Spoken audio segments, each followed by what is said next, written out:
Hello, Marino. Hello, Marino. Hello, Marino. Hello, Marino. Hello, Marina! Hello, Marino! Hello, Marino.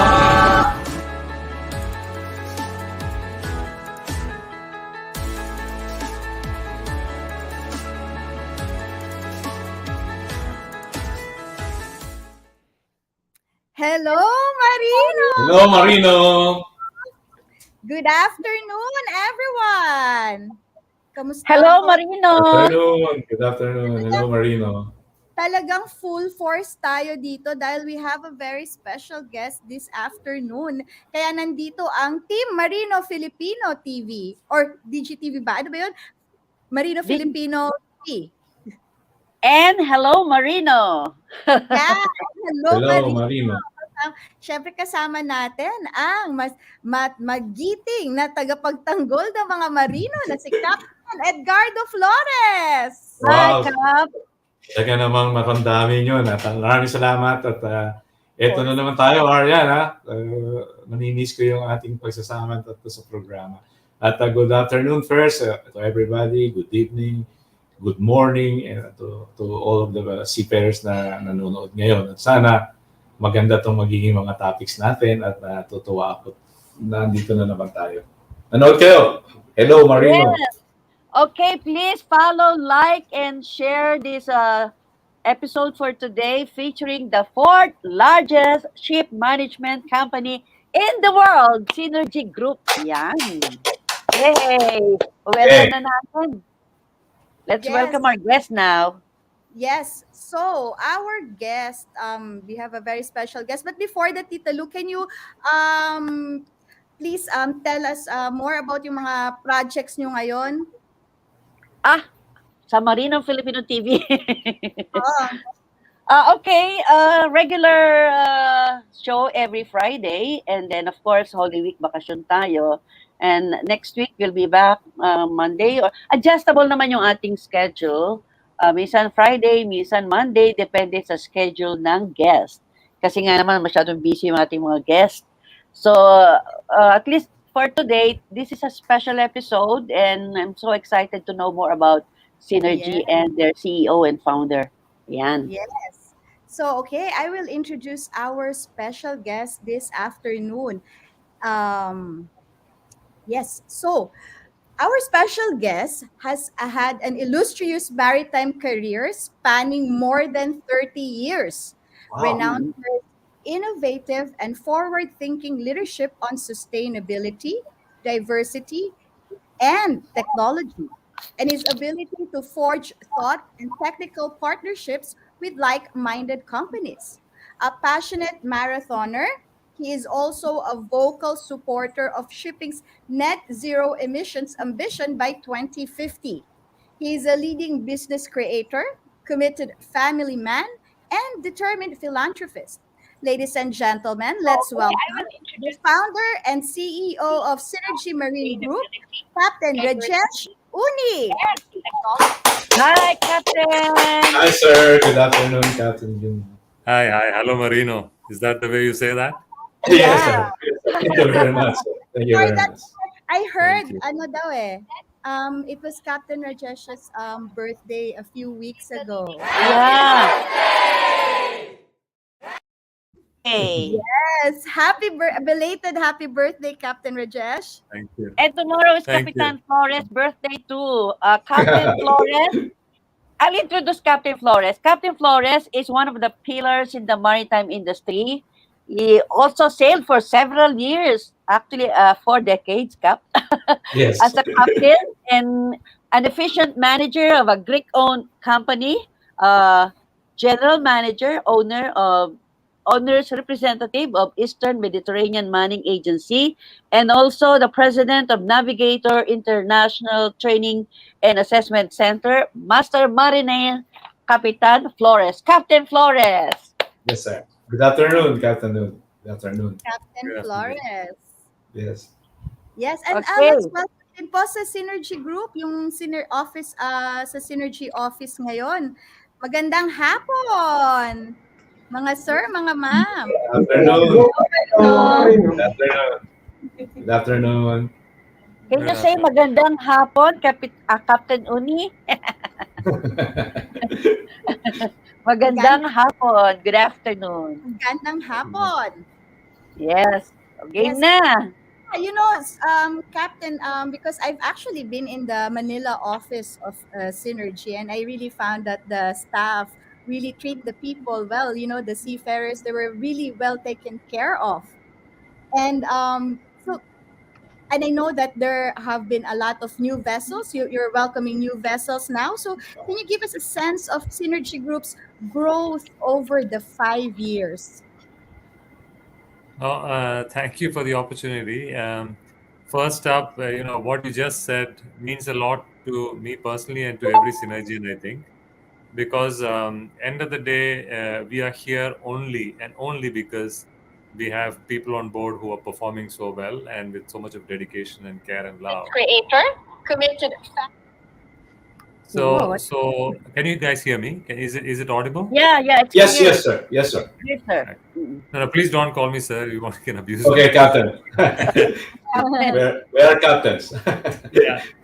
So fundamentally, I think beyond growth, where we have, Ariane, have tried to move is that fundamentally we want to go narrow, go deep. That means maybe our number of customers is smaller, but we want to move from a relationship which is predominantly transactional or on a contract-based relationship to a more, partnership-based relationship.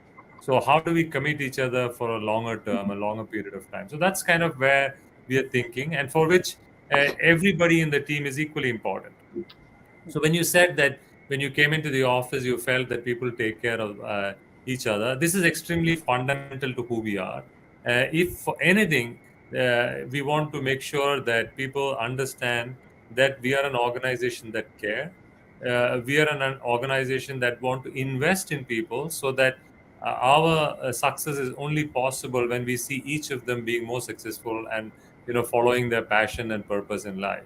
I think that is our fundamental role, to be an enabler for people to go up and live their dreams. So if that's put into context, God has been extremely kind, and I think we have grown over the years in the last 5 plus 10 years. I think growth in numbers is just statistics, in my opinion.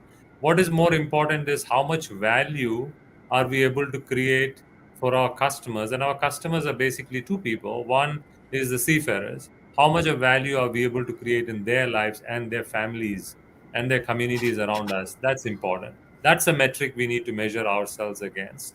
And second is, how are we creating value for our asset owners, and how are we creating value for their customers? So that's the second metric that ideally, I would like to go after, rather than saying, okay, you've grown in numbers. Yes, it is true. Also, it means that a lot more opportunities for people when you grow.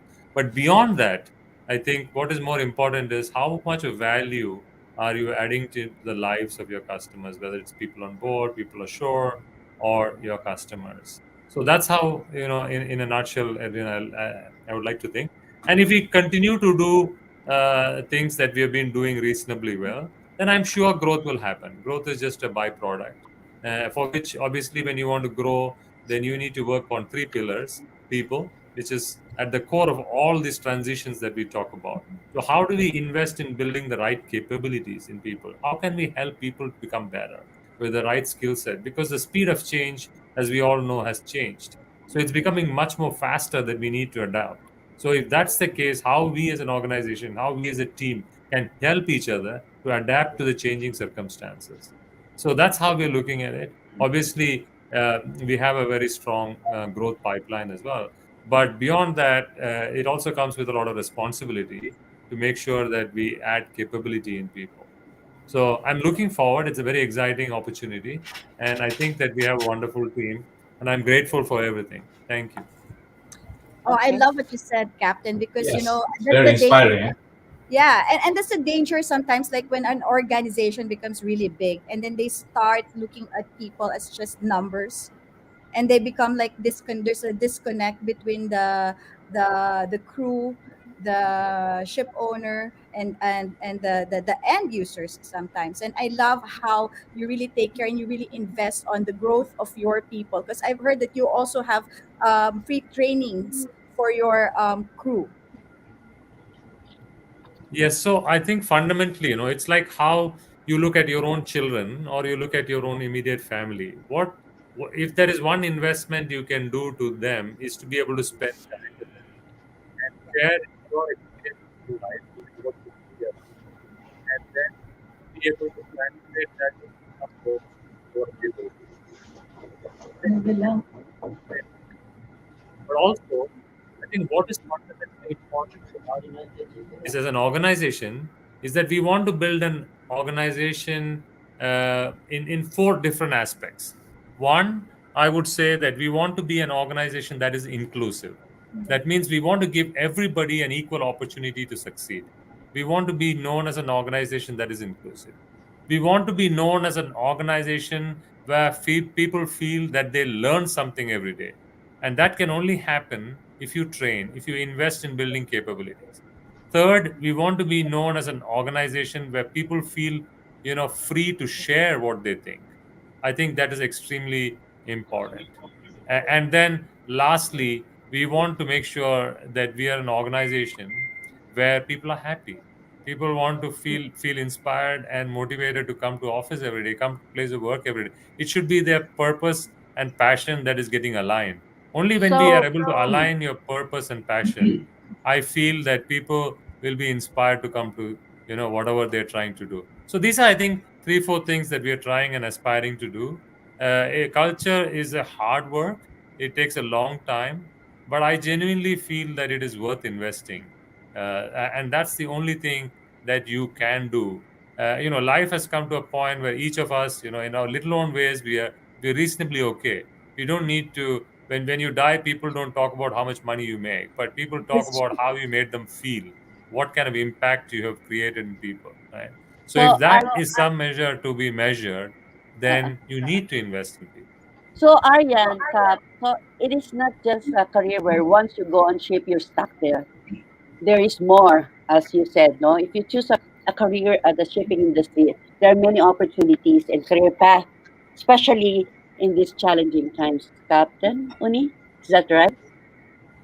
That's an absolutely fair way to put it. If I can give my own little background, typically in India, you can ask, when we were grown, my granddad was a farmer, so I grew up in a little bit of a challenge circumstances. But even in those circumstances, the people always felt that the kids who went to an engineering school or medical school were great, right? And then I obviously jumped out to sea because that was the one that was winning me bread and bringing more certainty on food on the table. But look at what the opportunities that you can do, even though if you go pursue a career at sea. I think today the opportunities are humongous for people that are coming out to sea. This is an opportunity for you to transform an industry that has a lot of legacy, that is considered conservative. Here is an opportunity for the young generation to create a digitally engaged business and operating model. Here's an opportunity for a young generation or the next generation to be able to create a situation where we are decarbonizing the entire supply chain. So this is a huge opportunity. And you can just follow whatever little one or two things that you really love about and care about. There's an opportunity for you to follow through that passion and make something out of it. So I feel that today the opportunity is humongous. Of course, there's a lot of clutter. People are talking a lot, so you may get confused. But that's when you have more opportunity. When there's so much confusion and there's so much chaos and so much uncertainty, that's where you have maximum opportunity. So you need to be calm down yourself, look through the clutter, and I'm sure each one of us will find something that is interesting and something that matches our own unique skill set and passion. So I'm really, really positive, and I feel today's next generation of shipping has so much to do and so much to offer for the entire planet to be a better place. Okay, so obviously you can evolve professionally even after a career at sea. You can have opportunities ashore. No? Okay, Cap. Yeah. Sige, go. We're Yeah, talking about career. we're talking about career growth agad, no? With Captain Yeah. Unni. So, Cap, do you have skill-based training or continuing education, or do you allow your seafarers to participate in professional organizations or develop additional skills and have a realistic potential for future advancement? Totally. I think this is a commitment and this is a responsibility. I don't think any organization can move away from this responsibility, because if you don't do that, you will lose out of the best talent. Why will anybody come and work with you? The gone are the days when you think that people are going to work for you. The people are going to work with you. And I'm a constant believer of saying that, I rather like a flat organization, a matrix organization where each people can contribute something, and together the sum is a lot better. And that's perhaps why we name synergy as synergy as well. But Yeah, I'm yeah. saying, if you look at a typical skill set today, or even on the ship, right? I mean, you talk about an engineering skill set or you talk about a navigational skill set. The kind of curriculum that is being implemented today and that we have today is far outdated from the needs that you have today for people on board. And then it is very, very unfair to say that the seafarers are not competent, where you're not invested in equipping them with the right tools and the right skills. Only when you do that, you have some sort of leverage to be able to expect them to do things that you think is the right thing to do. So I feel that given where the infrastructure is today, we can wait till the governments and the institutions build the whole product line, but or you can be those leading organizations that can lead those transformation and invest in building those skill sets that can address these competency gaps, that can address on how we look at future. So whether we're talking about decarbonization, you're talking about dual fuel capabilities. So imagine now a marine engineer having to have those dual fuel capabilities, and nobody knows what's going to be that one solution. Is it going to be LNG? Is it going to be methanol? Is it going to be ammonia? Or is it going to be fossil fuel with carbon capture? It's all out there. So we need to have flexibility. We need to have people that are adapted to such changing circumstances. And if that's the case, we can't wait till 2030 when something happens that you start investing in building those capabilities. You need to do this now. It's a responsibility for organization to do this now. And you can always talk about it and say, do I get returns for this investment now? Okay, fine. I think you don't think about that when you invest in your own children. You do that because that's the right thing to do and you want to make them successful. And if that's the same care and same ethos you have for your own people on board, then I think the right thing to do is invest in them and try and share this. Maybe some of the things will be useful, some of the things may not be. But I don't think there is any harm in investing in people. And I think that's the only way, in my opinion, that any organization can meet those challenges that lie ahead. And that's the only way that we can add value into our customers' lives. So, yeah, so we definitely need to do a lot on this space. And we are continuously doing, and we will continue to do more. And you'll see in the coming days that we have made significant amount of investments into this. And that's why you see a lot of us, we also build products for the industry. And we have, managed to bring out some good industry leading companies as a result of this, not just ship management. So that will also give a lot of people that who work with us an opportunity to try and do something. Yes. Pat, Cap, start Yes, your. yes, yes. With what I've heard from the statement of Katanuni, no wonder why Synergy is the number 4 ship management company now in the world. With his statement, I really it's something that you can be like a model in one company. Anyway, Captain, I just wanted to know, how does your company prioritize the well-being of your crew members, particularly in times of crisis and emergency situation? Sure. So I would thanks for that question, because you know that I'm really, really, really passionate about well-being. Not more because also I'm a seafarer.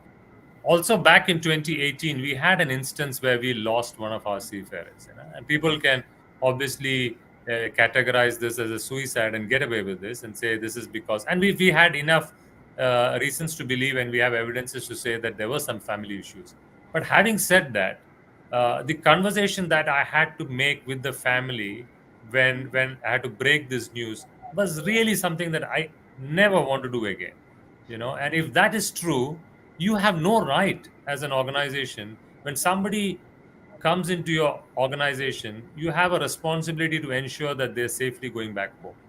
It can be due to stresses, it can be to whatever things, but it's a collective responsibility. It's mine, and it's everyone in the organization who has the responsibility to ensure people are working in safe zones.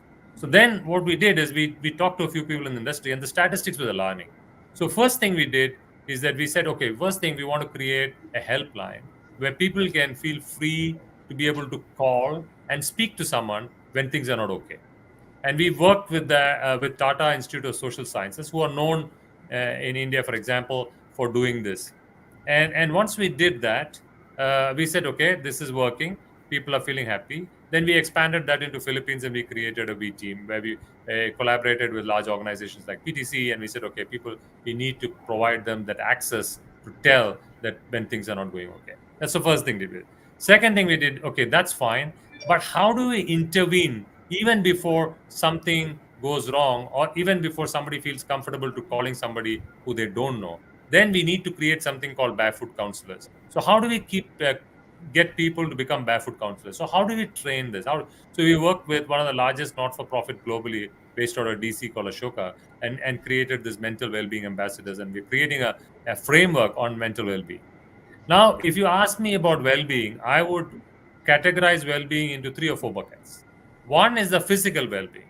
Now, if you go into any ship in the medical store, you can count the number of drugs that are available to address depression or anxiety or fear or whatever you call it, right? But if you walked into any clinic that's out there, in the Philippines or India, anywhere, the physician has even at least 80 drugs to choose from. So from a standard fundamental point of view, we said, okay, how do you then prevent a heart attack if you don't even know how to measure that thing? So we said we will supply things like ECG. So one is the physical aspect of it. How do we create an environment on the ship where we're physically adequate to address certain immediate needs? The second is the psychological well-being, where we talked about this helpline, mental well-being, ambassadors. How do we intervene before something goes wrong? How can we help people become barefoot counselors? How can we train people? We have all been trained for first aid, firefighting, and I think mental well-being is something that we all need to be trained today, given the kind of stress and the kind of engagements that we all have. So that's the psychological aspect, and then the social aspect of it, right? We all say we all want to have a drink once in a while, but most of us have a zero alcohol policy, and I've been fighting this with the industry, where some of the industry majors regiment a need for such a thing. While I agree that yes, you need to manage alcohol usage on the ships well, but then you also need to create alternative social spaces for them to be able to come and experience those camaraderie and family belongingness and everything. So I think pulling one without creating another is dangerous. So if you ask me, these are three things that I would really like to focus: the physical aspect of which we talked about, the psychological aspect of well-being, which we talked about, and then the social aspect of this. You can't have 0 shore leave and then expect people to be on a ship for 8 months and then be mentally at the same place as they were before they joined the ship. So these are some social needs of a human being, that we need to meet people. We need to feed off from somebody else's energy. We need to be able to have the opportunity to go out and explore a country. When I was a seafarer, I mean, no matter I did my 6-on 6-off watches, but I still, whenever there's an opportunity to go out and explore a particular place, I used to go and do that, because that de-stressed me. That gave me a sense of comfort. So I think we need to create, as an industry, the opportunity for seafarers to be able to address the physical aspect, the psychological aspect, and the social aspect. I hope I Yes. am. Yeah. Yes. Yeah, Thank you love very that. much. Thank you very much, Captain. As my follow-up to my first question, since you are a ship management, can you tell us about the company culture and work environment on board of your ships? Because I believe that I owned by different ship owners, but you are managing it. Am I correct? Please correct me, Captain. Yeah, environment is again, Capt. I think it is our responsibility as a human being. Forget about we being professional shipper or whatever. If we have to leave this place in a better way for our next generation, our children and our grandchildren, then it is important that we believe that there is global warming. It is important that we believe that environment is at a dangerous place, and we need to protect it, and we need to do the right thing. I know that a lot of people say if you don't do this, you get penalized by different jurisdictions, and you might go to jail and all this. That's a penalty aspect of it, which is fine. That is a regulatory aspect of it, which is fine. But there's also a fundamental citizen in each one of us and a responsibility in each one of us to make this planet a better place for our children and grandchildren. And that we cannot take away. And it will stay with us even when we are going to sleep. So that's some responsibility that we need to, as a human being, take it seriously. And that's something that we think, that's the reason why we feel as synergy, this is fundamental. We have to invest. And there are some really low-hanging fruits. While the whole world is going about and focusing on future fuels, that's great. But there's so much to optimize on fuel that we can do today. There's so much we can optimize energy that on the ships that we can do today. There is so much that we can optimize in the way we operate ships today. There's so much in the way we can optimize in the way we move people around. There's so much we can do. So I think each one of us has a small role in whatever little things that we do to try and optimize the carbon footprint. I rather go back, and interestingly, I was discussing with a dear friend of mine who runs the largest lab at MIT, and we were saying that she was saying that even 1.5 degrees is not good enough. Why are we not instead of saying that we need to stop a cap at 1.5 degree, we should talk about going negative. We need to go negawatt kind of model on the energy cycle. That at least that will set our benchmarks a little bit higher, and it will force each one of us to look at what we are doing today and try to become efficient. While the big players and the larger part of the industry is focusing on the future fuel, that's great, and people need to do that. But I also think that smaller people and humble people like us also, who are operating ships, also need to focus on small little things that we do and make it a lot more sustainable. So that's why I genuinely believe that this is the right thing to do, not just for us as a company, as Synergy, but also for the industry and for the world in general. Yeah. I Thank mean, you very much, Capt. yeah, this whole world is like, it's not for us anymore, but for the future generation. And I love that how conscious you are of all the, the environment and, all of that. What are the most right now? What are the how many Filipinos have you deployed in Synergy at present? So we have close to about 6,000, but our goal, obviously, Philippines is a very, very important place for us, and I think many years ago we carried out kind of a marathon with an organization called PATS with people who are differently able, and we raised some capital. But also we were very happy in the fact that we could influence change at a public policy level. So today, and the mayor of Manila came and helped us in saying, okay, how can we create an inclusive employment? So for me personally, Philippines is extremely important. Not just because it's perhaps the largest source of seafaring talent, but I also like the humility and the gratitude in people. And it's also people go through so much in their lives, but every time you ever visit the office or you meet people, they're so happy with what they have. That contentment, the genuineness in people. I really love that. This is character. I mean, this is important in anything that you do. You can find the smartest engineer, you can find the smartest man on planet Earth, but what good it is if there is no right value system? So for me, I always get inspired when I come into Philippines, because I genuinely feel people are so happy with what they have, and people are just genuinely wanting to do best. They want to do better, right? And if that's something to go by, then you also, if that's the reciprocation of the community, then you also need to go in and invest more. So we have been growing actually in the Philippines quite a bit, and we will continue to grow. And I think this is perhaps one of our priority markets in terms of how do we build capabilities for our future workforce. And we will definitely, you will see in the coming days, we will also make a lot of significant investments in more into training and building capabilities. And we want to be an organization where people aspire to come. People feel, you can work for money. You can pay a top dollar and attract people. That's great. I think that's a good idea, but that's short term in my opinion. What people want is, people want to work in a place where they're happy, where they feel connected between their own little purpose and passion. So that's the kind of organization that we want to build. And for that, Philippines is extremely, extremely important place for us. And we will do whatever it takes to make sure, we do this. I personally, will come to the Philippines quite soon, and I will spend a lot more time than what I used to. So it is important for me, because one thing is you can operate it and work from remote and talk blah blah blah, but it's important to come and spend time yourself and also be there physically with people to be able to demonstrate some of the things. So yeah, going forward, I genuinely think that there'll be a lot of more my time in the Philippines, trying to work with people and understand what is it that we can do to help each of them become a better person. Yes, and as Filipinos, we're very thankful for that, Captain Uni. You know, seafaring is a life-changing career here in the Philippines.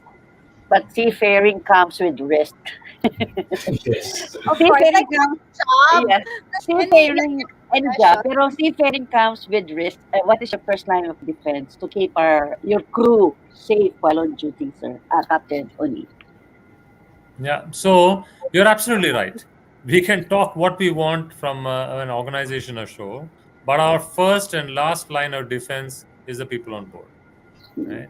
And definitely there is greater risk in the way in which we are operating today. From whether it's about cargo carriage, whether it's about weather, whether it's about the type of asset that you sail on, or the other challenges and the stresses that come about today. And don't forget, you're in a very digitally engaged world, so you know a lot of things that happen at home, and it is impossible for somebody not to be distracted by what's happening home. So there's various kind of stress, and then when you're under stress, obviously your judgments can be a lot more difficult to make rational judgment, as opposed to when you're in more stress-free environment.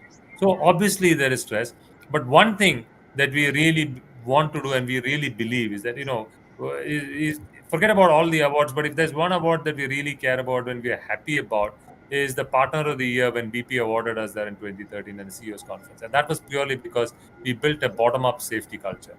And I think that's extremely important. If there is one thing that I think we can do and we can feel proud about, is to make sure that we don't have anybody we lose on board a ship, whether it's about fatality, it's about partial disability, permanent disability. That's the target we all need to aspire and go to. And we need to empower people to say no, it's okay. People need to be challenged. People need to have work in an organization they are fearless, where they can say that I don't think this is safe enough for me to carry out that task. And we as seniors need to respect that no as an answer. When they say no is a no, we need to just take it and then revisit it. And my suggestion to anybody is that, I tell this to my son. I said that if you're ever thinking of doing something, and if you feel that it's going to embarrass your father, mother, people that you care and love, then step back, take 5 minutes, reflect on it, and then maybe you will have a better sense of what you're going to do. Same thing goes in safety. If you ever feel that the things are not right, it's best to stop work and come back and take a step aside. There is no amount of commercial pressure that should come in between safety.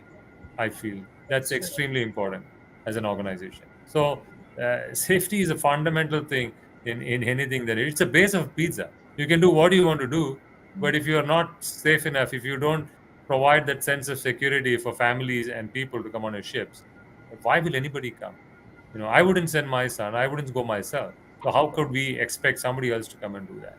So I think we need to respect no as an answer. We need to empower people to say no, and we need to believe that safety is the only mantra that can help us survive. So that's the only way to address risk. Risk will be there in anything. Risk is there even when you cross a road. But we exercise prudence. We have certain mindset on how we look at risk. So that needs to be also trained, and you need to create how do I say a memory, a muscle memory of your brain that understands risk, and we are able to address that adequately. But Captain Uni, even if the crew had gone for proper preparation and training, human mistake still happens. Di ba, Cap Flores? Several seafarers have lost their lives in the past because of accidents. So how do you maintain safety work on board? What are the security measures to be taken by the seafarers to ensure safety on board? Yeah. So you're absolutely right. Incidents do happen, and we all know that. But that does not allow us to get complacent. Just because incidents happen, just because people lose their life, doesn't mean that we as an organization can step back and say, okay, fatality in once in 3 years is okay because the industry average is once in 2 years. That's not the way we should look at safety. We should say that how can we create an atmosphere where we are absolutely zero tolerant to fatalities or risky behaviors. And in any of these things, I would say there are three things. One is that you need to have the right people, and people, you need to invest in people and understand and train them and explain to them what risk is and how do you address risk. And the second is on processes. We need to build robust processes. That's the software part. There's a hardware part where you build enough processes in place. And people, the processes may be so simple and so scalable, because only then when people will follow the process. Genuinely, I think if somebody is not following the process, either it is because the process is not adding enough value, or the process is too cumbersome that it's not manageable on the current workload. So there must be some reason. Nobody just wants to violate a process and go do Of something course, which is yeah. unsafe, right? Because everybody values their life. And of course, third is the equipment and the hardware. We need to ensure that these hardwares are also maintained. We cannot jeopardize people and put them if the equipment is not in operational order, and then you have people and process that are well. All the three need to go in tandem. It can't be looked at as an isolated pillar to work on. So I would say we need to focus on people, we need to focus on process, and we also need to focus on equipment. That's That sets you apart from other companies. Congratulations, Captain Unni, for receiving awards like the 2020 Best Quality Ship Award and the Green Flag Environmental Award. I know that Synergy Group was also honored with the Maritime Service Provider Award 2021 by the Maritime and Port Authority and the annual Singapore International Maritime Awards, together with recognition as the Shipping Company of the Year at the ShipTech International Awards 2021. Ayan. Congratulations. O congratulations. Cap Yeah. Flores. Yeah, I have one question to Captain Uni. He can either answer it or give a comment on it, because now that our country is being threatened by these EMSA findings that soon will come. I mean, it will come out. I do not want to ask question regarding the only thing is what will be the effect and what is the contingency of the company, just in case these things happen. Sorry, I didn't get that question. Sorry, can maybe it's my audio. Can you just help me Yes, understand that? because Captain, we are now being threatened by the EMSA findings. I mean the EU findings on our SCCW compliance on our officer's license, COC. So just a question: what contingency does your company have just in case these things will happen? Because as we know, uh, it's a serious problem even to us, and no, we can't even think about any contingency because we are deeply involved in Filipinos in our ship, and also I think in your ship. So I think that is fair, and it is fair for regulators to think like that.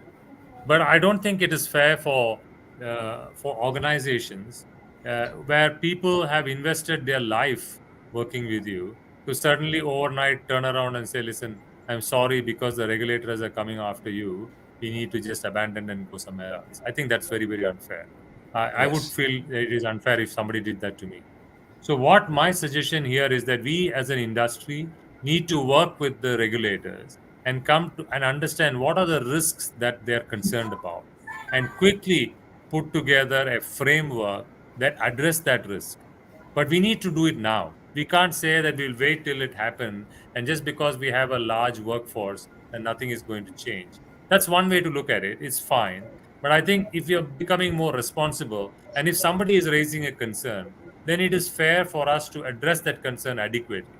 So I think it has to be a mechanism where the industry, then the Philippines or whoever is the authority in the government, and the regulators who are concerned need to sit across the table. First, we need to understand why is this coming and what are their concerns, and then maybe an industry work with the regulators here to say, okay, these are the concerns that have come. What can be addressed now? What do you think has already been addressed? What do you think is a long term that we need to address? And go back and say, Yeah. I think there is an error in judgment. These are the things that we've already been doing. These are the things that we're going to do now so that we fix some of this. And these are the things that we need time.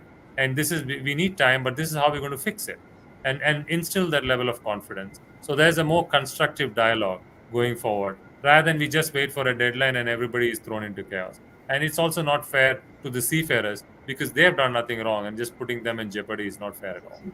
Yeah. Yes. Thank you very much, Captain, I'm for just that. Thank you. speaking Really from agree. my heart, Camp Flores. It's just the seafarer and me talking. It's my own personal opinion. So it's got nothing to do with synergy or anybody. It's my own personal opinion as a seafarer. What would I do if you ask me? This is what I will try. Yes, we have the same sentiments, Captain. We have the same sentiments because after 50 years in the industry, I mean, in this kind of business, I started 1974, and to lose this business overnight like that is a real. I mean, my feeling is very, very bad on that. So I think you're right. Something must be done now, not to wait Yes, for that decision. Thank you very much, Captain. no problem. Yeah. Thank you very much. Thank you. Okay. Another question naman. Captain Uni, we know that it's still rare to find women workers at sea. As everybody knows, only 2% of the world's maritime force are women. So, is there anything we can do to support the growing numbers of women seafarers? Because Absolutely. women, yeah, okay. We are committed to diversity, Chichalu, not because and shipping is tough because you have people going on board. It's all true, but it's completely insane, or it's completely unfair, or it's not the best business sense if you leave the women out of the workforce. There's such amazing talent out there, and it is criminal to not include them in the future of seafaring, right? It's as simple as that. And if you need to do that, then you need to create an environment where they are feeling secure.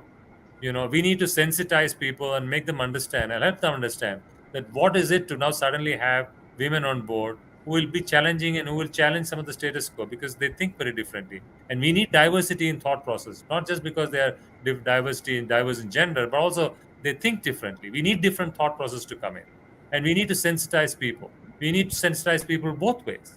We have a whistleblowing system where somebody wrote to me and said, listen, we have a policy which talks about masters or somebody being able to inspect cabins. But the women felt that, I need to be told before somebody comes and inspect my cabin because certain things that I do and I don't like it to be visible, right? So we need to respect those cultural differences, cultural nuances. So we need to sensitize people a lot. They need to feel secure. This is one. Two, women, given by the nature of their lifestyle, they will eventually like to get married. They will like to have children. So we need to have a system in place where they can go to work and try to find some time ashore where they have a family life and maybe come back on board. So we need to create a different life cycle of work for them so that this is more long term and sustainable, right?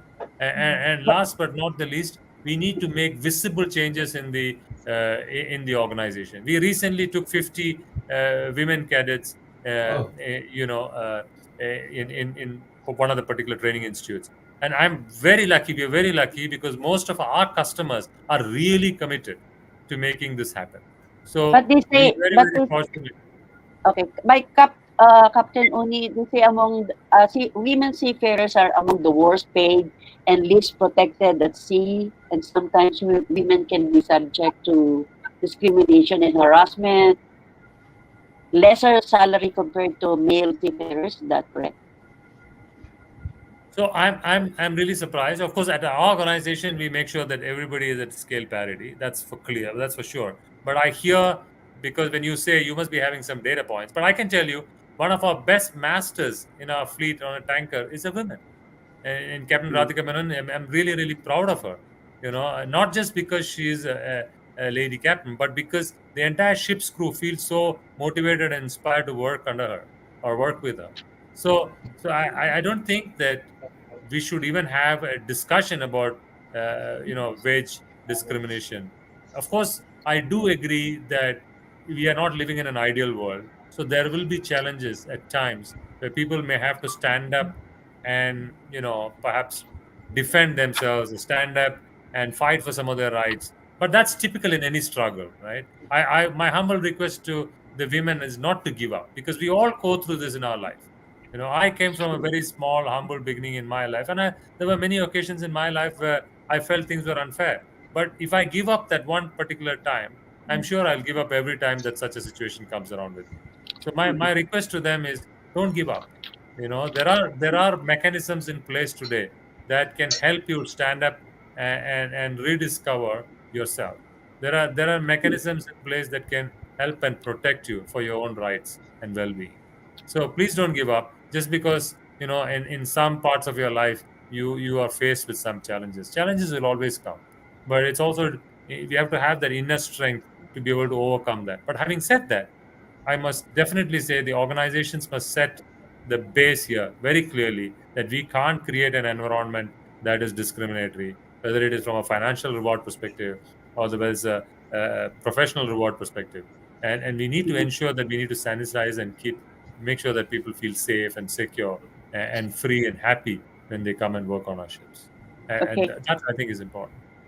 Miss Captain Lu, Unni. Miss Okay. Lu, I Okay. just Okay. wanted to give my inputs on your question to Captain Unni regarding difference of salary between a female seafarer. Yeah. No, there is nothing like that, Miss Lu. Because POA salary contract does Yeah. not discriminate the salary, whether you're a female or a male. It's not gender. It's not No, affected by there is gender. no such thing as difference of salary. It's Okay. all the same. Please. Okay. Okay. So before we wrap up the show, can you tell us more about the types of vessels Synergy Group manages and the routes they operate on? We can show it now, Mr. Sure. So we kind of operate basically all types of ships. We have LNGs from even we are working on FSRUs, FSUs, LNG, normal LNG carriers. Then we have tankers which are from VLCC, Suezmax, Aframax, LR1s, MR, chemicals. We have on the dry bulk, we have VLOCs, Capes, the whole sizes. Containers, we have 23,000 TEU downwards. So basically, we have all kind of ships. We have dual fuel ships, LNG. We're working on methanol as dual fuel. So I think basically you can see the entire spread of the ships. So we're happy if people want to challenge themselves and try and see and explore different asset classes. That's welcome. Just that we need to invest and train ourselves and build the capability before we go and serve. So I feel that you have the opportunity. We have cement carriers and self unloaders, all basically all type of ships, except offshore. So I think there is a world of opportunity. It is up to us on what we do with that opportunity that is ahead of us. All we seek is people who have a good heart and is a good human being. Rest we will fix. That's the only thing we need. Okay, Yes. Miss Ariane. Go Oh, ahead. I'm really thank you so much for giving job opportunities to Filipinos.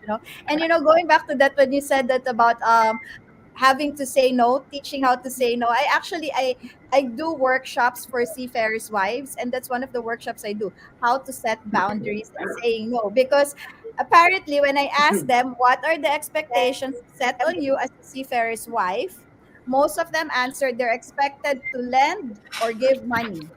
And of course, that would take away from their retirement. So, especially since we have younger officers now. Hello, since in the Synergy office, Manila. Hello, guys. Hi, proud Hi. of you. We're talking to you The guys. female officers, I'm very proud of you. Yeah, we're so proud of you. And Captain Uni, we really appreciate the help that you have been giving our Yes, sir. country. Yeah. No. We have Yeah. more to do. Uh, We have a lot of work to do on the community impact, and in the future we will definitely work with villages in the Philippines, and we just not want to stick to shipping. We want to create impact at a ground level, and we will. You will see that more is coming in the days to come, and that's we just want to do because we want to, be a good human being first. Business and making money. This is all great, but I think fundamentally deep inside we need to be better human beings, and nationality or race or religion doesn't make any difference, in my opinion. We're So citizens of the looking world. forward. Yeah, We're we're looking all. forward to coming Captain into Uni. Philippines, spending more time. Thank you for Yes, everything. Grateful for yes, sir. everyone. Thank you so much. Yes, sir. Thank Thank you very much, sir, for giving us the Yes. opportunity to have you in our program. Thank you very much, sir. Thank Thank you you. so Thank you much. again. Thank you. Thank Thank you. you. Tita Lu, anything Okay. else? One more question. Okay. Captain Unni, what is your advice if the seafarer is unsure which career development opportunity to pursue to further his career after working several years on board? Can you share some examples of how you supported, mentored your seafarer in the past, whether mentoring or other means? Yeah, so I think if you look at that, no, there are three sets of workforces. I don't know if Mm. I heard your question correct, Chalo, but Yeah. let me try. But yes, so there are three sets of workforces that we need to watch out for. One is the young generation who is coming out to sea. The second Uh-uh. are those Okay. people that basically are between, coming out to sea and spending 2 decades at sea or a decade at sea, and they need to still continue. They have a longer seagoing career. So how do they transition into the new world? And the third is a set of people that you perhaps have been talking about who spend a significant amount of time at sea. And how do you transition them into different careers ashore? So there are many jobs today where you need contextual expertise. There's a lot of technology evolution that's happening, and most of these technologies, you can't build technology if you don't have contextual expertise built into that. You need to define the problem statements carefully, and for that they need people who have contextual expertise. And you can build certain skill set within yourself, whether it's about data science, MI, when people talk about different things. If you want to understand about material sciences and all that stuff, so you can build some of these, and there is huge opportunity ashore on different things that you do. Whether it's about management, about finance, about legal, insurance, the commercial world. So there's so much that you can do. It entirely is up to that person on what he or she is passionate about. And then I think I think as an organization we need to hear them. We need to understand what they're passionate about, and then chart out a path that aligns with their purpose and passion, and then maybe build some capabilities along the way so that they can fulfill some of these ambitions. So, so I think they have a huge opportunity, and what we can do is to first identify and listen to what is it that they want and why do they want to do that, and then perhaps try and Thank you. see what we as an organization are doing. That's why we've gone and built a lot of other devices, other product companies, because it's all come out of necessity, where we think that we need to also use some of our operating experience to define and build products. So I think, yeah. So as long as we address these three buckets are very different, and we need to address them differently. Okay. Captain Uni, Thank you so before, much. before Captain Uni, before you leave, may I ask just one message for our viewers, especially for your crew on board? Just a message for them. Say hello, Marino. Hello, Marino. My message is very Hello, simple. Marino. You all are just Uh, doing an absolutely awesome job to keep the supply chain ticking. uh, Huge mm-mm. respect for what you do. And if there is one request, please be safe. Please ensure that you come back home safely. Please also ensure that your fellow shipmates are safe with you. And let's have an industry where we have zero injuries or zero fatality or zero loss of life or partial disability. And let's try and protect the environment as much as we can. That's all. And let's try and do this Thank together. you. Thank you. Thank you, Captain Uni. It's such a privilege to talk to the CEO and founder of Thank you, Captain. Thank Synergy you. Group. Thank you, Yes. Captain. Have a nice day. Have a nice Ayan. day. Okay. Yes. Dito na tayo sa mga female seafarers. Ayan, Cap, ikaw na dyan. Teka muna. Oo. Sasagot lang ako Nabutan, sandali sa... Ang babata, nabutan ako ng English. Nag-nosebleed ako doon, ha? ang babata, Oo nga. ang babata, nasa na ba yun? Ayan. Okay. Nick, nandiyan ba si Nick? Kausapin na natin ating mga kababayang women seafarers from Synergy. Sino po yung nandyan sa right? Kasi hindi kayo nakikita sa camera. Raise your Hello! hand. Half lang po yung nakikita sa inyo. Ayan. Usog-usog. Raise your hands. Ayan. Meron tayong 10 minutes for you. Hindi, joke. Yes. So, balik kayo po ay parang mga homegrown crew ng Synergy. Tama po ba? From cadetship to becoming officers? Hindi po lahat. Oh. Yeah. Yeah. So, sino po yung pinakamatagal na sa Synergy? Wow, ilang years? Mostly 6 years na po because I started here as a staff before po ako naging seafarer. Ikaw? I've been here for more than 8 years from college. Wow. Wow. And sino po yung pinakabago? Tell us your name naman. Oo nga, magpakilala naman kayo. Let's start sa magandang dilag sa left. Hello po, I'm Third Officer Roslyn Bartolata. Yes, I'm Maria Victoria, a third mate. I'm Ira Joy Dueñas, new hire po, OS. I'm Zarina Bobias, new hire also po, OS. Wow. Good afternoon, ma'am, sir. I'm third engineer Grano. Good afternoon, my name is Second Engineer Obligasyon. Good afternoon po sa lahat. My name is Third Mate Binadini. Hello po, I'm Second Officer Emmanuel Bermejo. Wow. So, kamusta naman po kayo dyan sa Synergy? Nice. Ay, malamig po. Malamig. At saka, okay lang, may free coffee naman kayo dyan eh. Yes, ma'am. Joke lang ha, bakit magkahiwalay yung girls and boys? Dito ba yung engine, dito yung deck? joke. Just a joke. So, siguro na kanina, di ba, sa usapan natin sa off the air na regarding dun sa ako, natutuwa ako, Miss Lou, Miss Aria, na if I only have the power to change the mentality ng mga Greek owners. Kasi at the moment nga, hindi pa nila masyadong tanggap dahil kayo'y babae. It's because of the risk that you might encounter on board, especially these difficult times na most of the vessel nila nagpupunta sa mga pirate infested areas. Yun ang worries eh. Pero to give yung opportunity for the female officers on board our ship, yun ang pinupush ko talagang gusto ko eh. Bigyan din ng Dito lang, katulad dito, Miss Arya, siguro alam niyo naman dito, si Mr. nakarating sa opisina ko. Puro babae yung staff ko rito.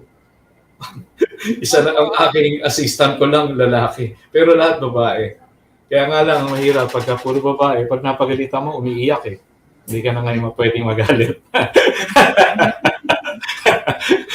Oo. Pero anyway, maganda yung you are lucky having Mr. Captain Unni sa inyong a CEO na may damdaming Marino because Marino siya. Bibihira yung mga CEOs na gano'n na ikaw seaman dati, kapitan ka dati. Kaya naiintindihan niya yung flight nyo. Naiintindihan nila yung flight nyo. Naiintindihan nila yung situation nyo on board, which is very good. I'm really impressed doon sa kanyang sinabi bilang CEO. Very rare kasi na makakausap mo yung mga CEOs na gano'n ang pananaw. Oo, yung mga ship owners na talagang pananaw niya, napakaganda. And I really like that. I really like what I've heard from him. So you're lucky, protected kayo. And congratulations to you. Especially yung mga babae, I'm so proud of you. Really, I'm so proud of you. Oh. If I only have the power to tell the Greeks, kumuha rin ulit tayo ng mga babae because we have 10,000 ships. Kumuha tayo ng mga babae, I will do that. I will do that. Yes. And if you're going to talk to mga applicants pa lang, yung mga nagsisimula pa lang, why would you encourage them to join the Synergy Group? Or how would you encourage them to join the Synergy Group? Or magkano ang sahod dyan? Malaki ba? Kaya yun lang yun. Miss Lou, again, pag nag-umpisa ka sa isang kumpanya, hindi sometimes salary does not matter anymore. Right? Yes. Yeah, kasi pagka maganda yung pakikitungo sa iyo ng iyong opisina, manghihinayang kang umalis. Yung ganong kultura ang dapat na mangyari sa isang kumpanya. You have to take care of your people. Actually, Actually, sa mga bagong seafarers, we always tell them, pangit yung palipat-lipat ng companies. Das palagi sinasabi, magrereklamo sila about age limit. But then if they stick with one company, ship owners value loyalty and service. Ako pag kami nag-apply dito, Miss Arian, pag tinalikod ko yung mga services nila, nakita ko, ang daming kumpanya, agad, disqualified agad. Yeah. Kasi hindi siya pwedeng maging asset ng company. Yeah. Kasi kung konting problema lang, yung konting perang diferensya, I think pag maganda dapat pakitungo mo sa mga yung tao and you treat them like your children, like here. Ang treatment ko sa lahat. Kaya nga dito, Miss Arian, di ba, kahit yung mga kapitan na matanda na, tatay tawag sa akin. Because dito pagka dating utility, dahil naging kapitan, when they come to me, after being captain, I treat them like a captain. I respetado ko na sila as kapitan na kamukha ko. Oo, wala na ako nakikitang hindi na rito sabi ko nga sa kanila, pag nakaupo ako dito sa likod ng aking lamesa, ako yung manager. Pero pagka tabi na tayo dyan, nagtabi tayo, pareho na tayong kapitan. Hindi na tayo mag-ispadahan ng opinion. Hindi na kita, di ba? Yan. So yeah, back to our question, mga ladies and gentlemen. How would you encourage fellow seafarers to join Synergy Group? Synergy is offering a arms wide open chances to all seafarers, not only for women, but also for men, of course. Kasi sa Synergy may future ka. Parang inaalagaan nila yung career mo at kung saan ka papunta. I mean, they're really cultivating your future, your career po, which is yun yung mga hinahanap ng mga seafarers, at saka ng mga aspiring seafarers. So Synergy really offers that po. I myself can attest to that. Because I was made from Synergy talaga. Yeah. Wow. Miss Aria, pwede ko itanong yung tinanong ko kanina kay Captain Unni? Sure po. What is your take now? Pagka hindi na tayo, pag dineclare ng EMSA na non-compliant ang ating COC. What is your take?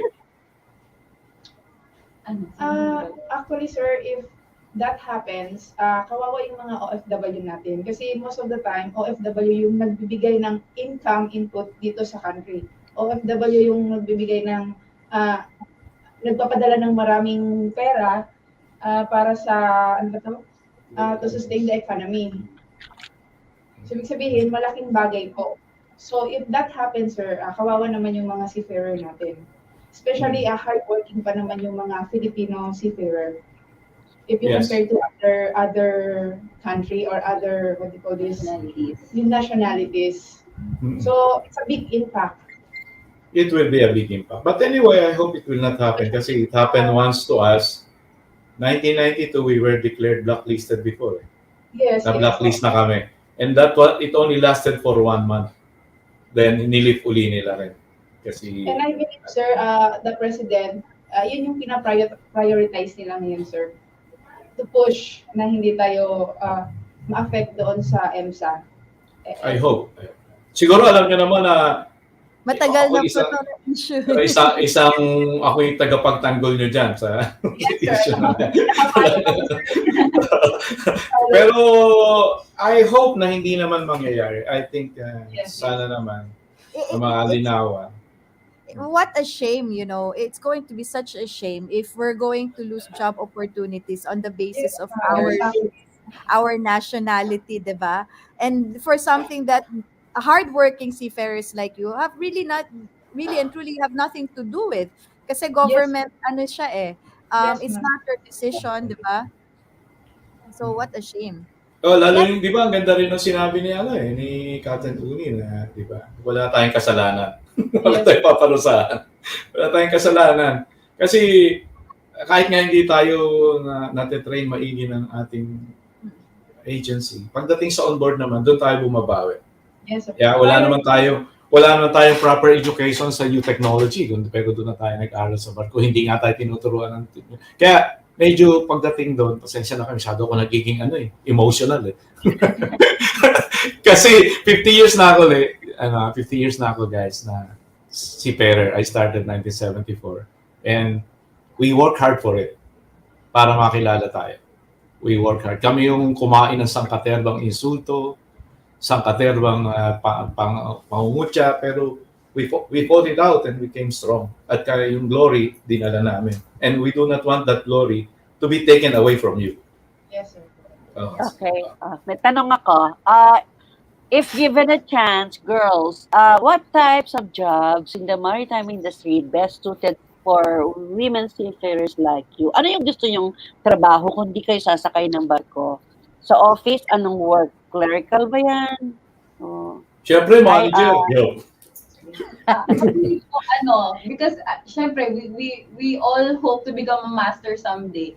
But in my settling part na po, like for example, I'm finished na sa pagiging, for example, maging captain na final. Gusto ko rin po mag-land base as a PSC, Port State Control. That is really my dream because, Wow. you be with your family. Plus, you're doing what you love, which is, including pa rin yung pagiging maritime mo, yung pagiging, inspector ka, you still board the ship, you inspect, like that po. That is for me. Wow, I'm going to pray for pero, your pero, pero ayoko lang nung pagkatapos pagka may lumubog na barko, turuan ha. Trabaho ng Port State Control yan ha. Ano yun, Marina versus PSG? Ay, sorry. Joke. Sorry, joke lang ha. Peace, joke lang. Yes. How about our gentleman naman? Oo, di kayo nagsasalita. Taas niyo yung bandera natin, gentlemen. Dominant na yung word. It given a chance, for example, I saw si Sir na 3 yung bara. It given a chance. One more step and you will have 4 bars. At pagka na-achieve mo na yung 4 bars. What is your plan? Sir, given the opportunity, sir, I would like to work at Synergy again as head department. Yes. Alam mo itong aking trabaho, I have been here in my job for 28 years now as a general manager and owners representative. Okay, medyo maganda yung salitang general manager at owners representative. But yung recruitment ng tao, kahit lola ko, pwedeng gawin yun.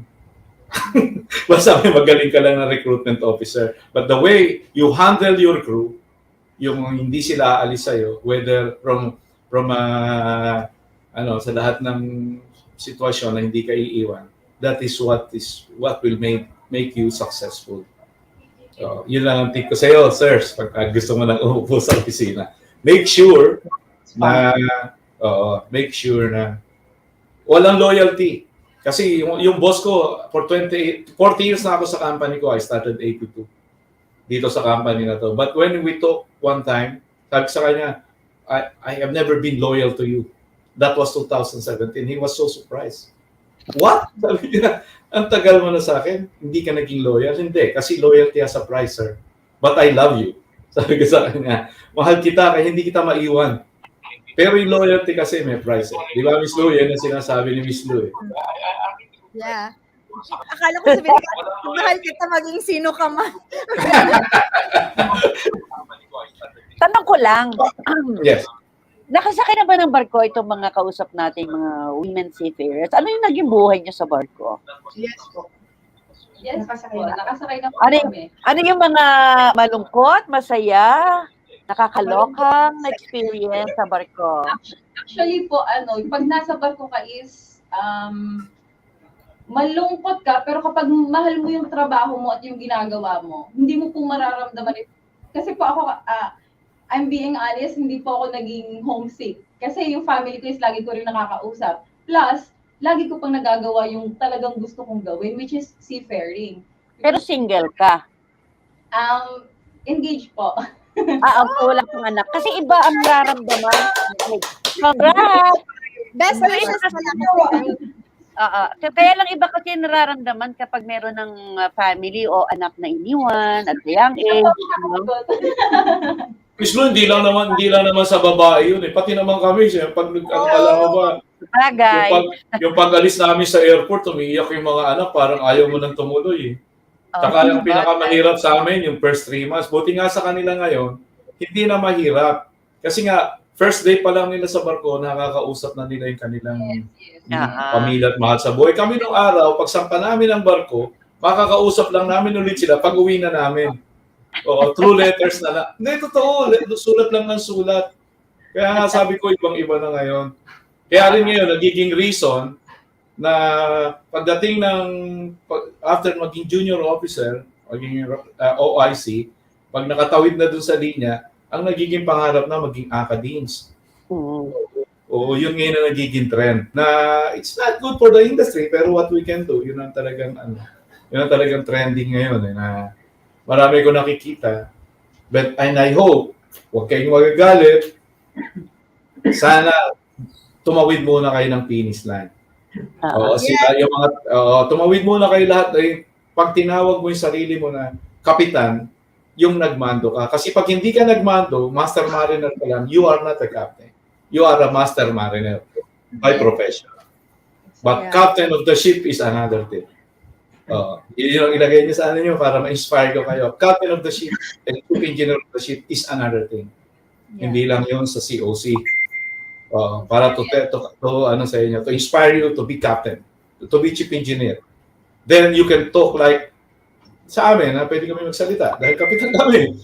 Naranasan namin.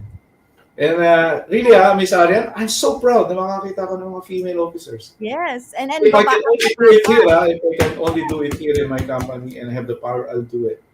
Pero masyadong conservative pa rin yung mga Greeks. So everyone, are you set on reaching yung sinasabi nga ni Cap na finish line? Kung nasa engine, chief engineer, kung nasa deck, captain, are you set on that? Kasi may trend ngayon na yung mga officers na, mga batang officers na hihinto na sila, magnenegosyo na kasi ginamit ng parang stepping stone yung pagiging seafaring, which is good as individual. Nothing, no judgment on that, but on the bigger view on how the different shipping international ship owners would look at us, parang kasi meron yung mga iba na ini-investan sila ng ng shipping company, tapos hindi sila tutuloy kasi biglang meron magmumulti-level na lang dito sa Pilipinas or start ng different career, which is no judgment kasi individual yon, but as a country, it affects the reputation of our country. So, pero Miss Arian, yung sagot nila, i-text nyo na lang kasi kailangan na raw kayo ni Captain Unni sa labas. May video shoot sila. Okay. Sorry. Ladies and gentlemen, thank you very much. Thank you very much. I'm so proud of you. All of you, thank you, sorry. Text nyo na lang yung sagot, I-text nyo na lang sa amin yung sagot. Sige. I hope you take that into consideration if you ever plan to change careers. Pakita nyo sa mga Greeks yung female power para ma-convince nyo kami. Thank you. Thank you for the Bye-bye. Thank you. Okay. Thank you very much. Meron daw silang video shoot with Captain Unni. Kaya nag-text sa akin si papasok na siya sa office syempre waiting na si Captain Unni. Anyway, ang sayo ng ating discussion. Yeah. Bakit? Yeah. Bibig talaga to si Miss Lu. Ay, oo nga pala. Hindi, Tagalog naman yun, sir. Cap, di naman. Oo nga pala. Yeah. Sige, so, thank you Tagalog so much. naman yun. Hindi naman naiintindihan ng misis niya. Okay, this afternoon, thank you so much sa next time ulit. Let's see each other again. Let's yung masayang discussion. Masaya. Cap, balita ko, malapit na rin ang iyong birthday. Bukas! Happy birthday! Happy birthday! Hindi ako kakanta kasi sinado ko. Pero I am officially 67 years old. Nagmamalaki ko yan. Wow! Sarap. 50 years na ako sa industry exactly. I graduated. Malapit na mag-retire sa industry. Pero syempre, hindi yan titigil kasi siya yung boses ng mga Marino. Yung mga sentiments sa mga Marino, siya lang ang pag-asa dyan. Bahala kayo Ayun, paano? May 2 hours na ba tayo? Almost 2 hours, paalam na tayo. Okay, Alam ko, busy rin kayo. Yes. Yun lang. So, thank you very much. Maganda itong naging programa natin. Thank you Yes, so of much. course. Medyo So, see na-late. you mga viewers. Yeah. Ay, batiin ko lang, tita, yung mga viewers before we go. Hi, Okay. Kendall, Oralag. O, ayan, sabi niya, happy birthday, sir. Thank And then, you, Michelle. And then, hi, John Moore. On board to si John Moore. Good morning sa mabilisang pagbati lang. Hi, John Moore. Ingat dyan. And then, Nari. watching from Ghana, si Nari M. Rivera. And Sending hi, hug. Rita. Oy, plano kong puntahan kayo next time sa Davao. And hello din kay Ralph Lothar Magsino Tito. Hello. Yeah. Yan. Thank you so much. We will be in Davao next month, ha? You will be in Davao? Sabay You na will lang, be, Kap. yes. Sabay na lang, sabay pa rin sumabay na lang, Kap. Yan. Para Yun lang. Salamat sa oras. Pero Kap. alam mo ba na we have the privilege having Captain Unni. It's a rare privilege. Yeah, what a privilege. And what a very down-to-earth, very... I like her. I like him. I like him. I like him. The way yung kanyang pananaw sa Filipino seafarers. Oo nga, na-nosebleed And ako doon. his mindset in taking care of the company and how he looks at his staff and crew. Very, very... And congratulations, Synergy crew and the management. Congratulations. Wow. Yes. Thank you so much. Salamat sa oras. At next week uli. Meron ba tayong show next week? Bakasyon tayo, Bakasyon muna tayo. Next week tayo, tita. Sige. Bakit ikaw ang ipako sa cruise niyan? Sige ka. Tapos masakit doon yung dapat yung mga may kasalanan ipako sa cruise tapos barilin ng shotgun short range. Joke. Tapos mabusan tayo ng politiko. Sige, thank you. Yeah, bye-bye. Thank you very Salamat. much. Bye-bye. Bye-bye. Yes, bye-bye.